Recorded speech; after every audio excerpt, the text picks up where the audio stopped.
Vamos fazer aqui um filter básico, então eu vou colocar aqui, eu vou chamar como exemplo 01, exemplo 01.jsx.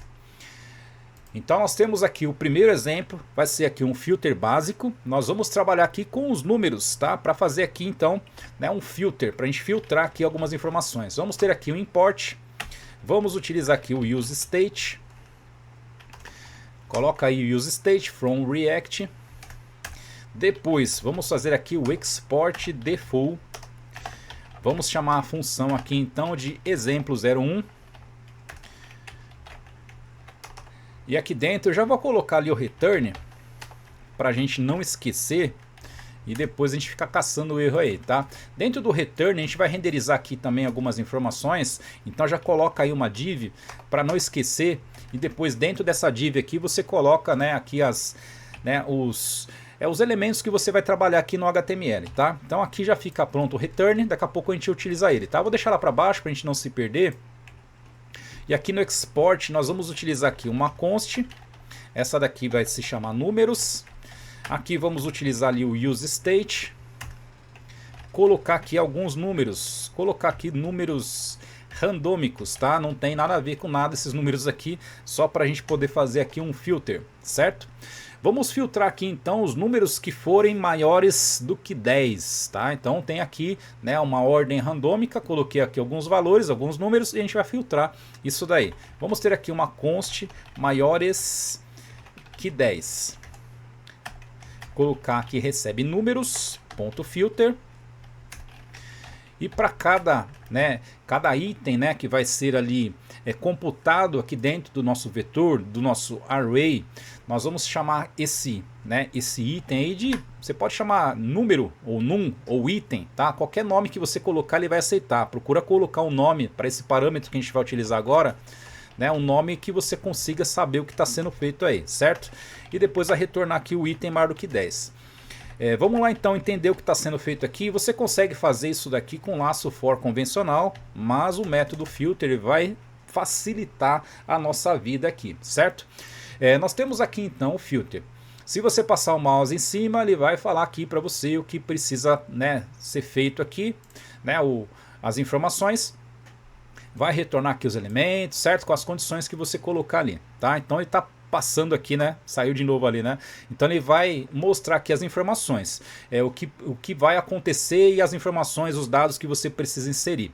Então assim, o filter ele vai fazer a varredura dentro desse vetor, né? Passando aqui de item por item. Então por isso que eu chamei aqui, ó, cada número desse daqui eu chamei de item. Você poderia chamar de num, certo? O número, certo? Você poderia chamar desse jeito aí, mas eu chamei de item. Então ele vai passar dentro desse vetor, vai ficar fazendo a varredura de item por item.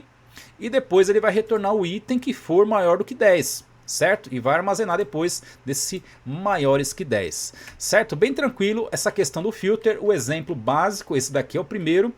Esse daqui é o primeiro exemplo, então nós vamos fazer esse daqui, vai rodar direitinho, vamos colocar para apresentar lá no nosso HTML e depois a gente parte para o outro aí um pouquinho mais complexo, tá? Vou colocar aqui então H2, exemplo 01 filter, colocar aqui então, né, um título só para a gente saber o que está sendo feito ali, certo? Então neste exemplo aqui nós vamos colocar ali o filter básico, tá? Então vamos ter aqui um P, chamar de números, e aqui depois nós vamos ter números.join. Se a gente não fizer assim ele vai ficar tudo grudado, tá? Então estou colocando o join aqui, ó, separar por vírgula um número do outro para não ficar amontoado ali, senão vai ficar tudo junto, vai ficar difícil da gente enxergar, certo? Maiores que 10. Aí aqui você coloca ali então maiores que 10.join e depois aqui coloca ali a vírgula, certo? Para a gente conseguir visualizar isso daí, tá? Então aqui em cima vai mostrar aqui o próprio vetor, tá? Ele já está aqui com os números dele, e depois aqui embaixo vai mostrar ali os maiores que 10, vai fazer o filtro para a gente, tá? Então essa daqui é a parte do return, a parte ali da lógica a gente deixa na parte de cima, tá? Você deixa aqui, e a parte do return, a parte da visualização ali, a parte do HTML você deixa separado, tá? Vamos fazer a inserção aqui dentro do nosso app.jsx. Vamos fazer a inserção dos dois componentes que a gente tem ali. Temos ali o exemplo 01, então coloca ele aí, e o outro ali é o separador, né? Import separador. Coloca aí o import separador. Vamos ver por que ele não está vindo para cá.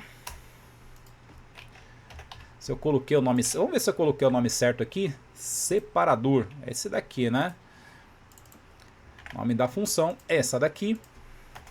Toma cuidado com o autocomplete aí, tá? Se não completar, se não vir, tá? Vê se ele tá funcionando direitinho, porque senão depois pode dar erro aí pra gente exibir depois, ficar, né? Ficar faltando alguma coisa, não apresenta direito, tá? Então faz o import direitinho.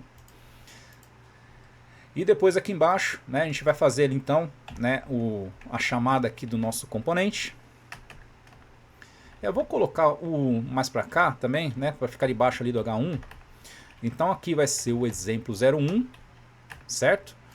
E o outro aqui de baixo vai ser ali o separador. Separador, tá? Então aqui ele vai renderizar para a gente, né, esse exemplo 01. E vai renderizar ali o separador, né? Então trouxe aqui pra gente, né, o exemplo que a gente, né, acabou de criar aí. Vou aumentar mais um pouco aqui pra gente enxergar. Então tem aqui o exemplo 01, né? Faltou o E ali, deixa eu arrumar aqui, né? Vamos arrumar o português ali, né, certinho. Exemplo, faltou o E aqui, certo? O servidor no React não precisa parar, tá? Assim que você faz ali as modificações, né? Vocês viram que já teve efeito aqui no HTML, né? Na exibição aqui já apareceu, certo? Não precisa parar toda hora. Então temos aqui o nosso vetor e depois aqui fizemos a filtragem, né? Utilizando ali o filter para trazer os números maiores do que 10. Você consegue fazer isso daqui com o laço for convencional, só que com o laço for vai ficar maior o seu código, certo? Aqui com o filter ele fica mais enxuto, tá? Então trouxe aqui pra gente esse primeiro exemplo, o mais básico possível, para a gente conseguir entender como que funciona aí o filter, tá certo?